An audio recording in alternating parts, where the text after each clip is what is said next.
Ang daw, ako'y naimbitahan dun sa isla ng Tralala ng aking mga kaibigan trupa. Eh di ngayon kami habang nagbabarigan ni Juan, may nagkwikwentuhan, mga lambanaw, masarap na pulutan.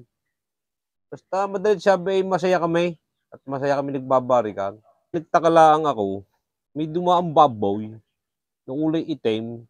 Ay parang silang nag-aano sila, nagkakaribok, parang silang nasigla doon sa babaeng baboy. Sinisipulan nila, ginagawa nila. Sabi nung isa kong tropa eh, At sigawa, o parang sigawan, nagkakabulo. parang nagbubulungan. Nagbubulungan sila. Maya may dumaan ulit, babaw. Na babae ulit, batik naman. O ganyan ulit. Nag-aanuhan ulit sila, parang nagtitilian sila sa baboy na yun. Sipulan. Sipulan ulit, karibok ulit. Kaya maya, may dumaan namang maputing baboy.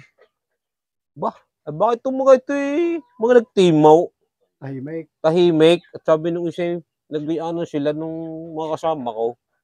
Kaya tinanong ko na, ba't kayo nagkakagayaan pag nakakita ng baboy? Ano sabi?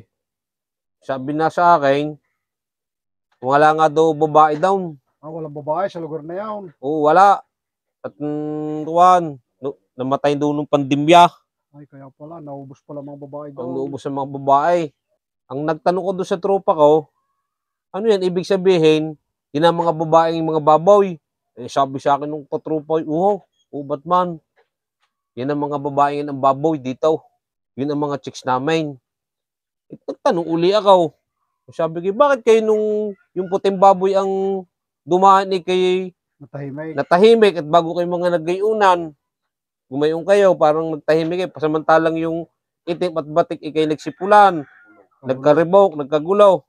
Aboy, kasagot-sagot sa akin ng trupa eh. Alam mo ka Batman, kaya kami nagtahimikan, ay kay Kapitan yun.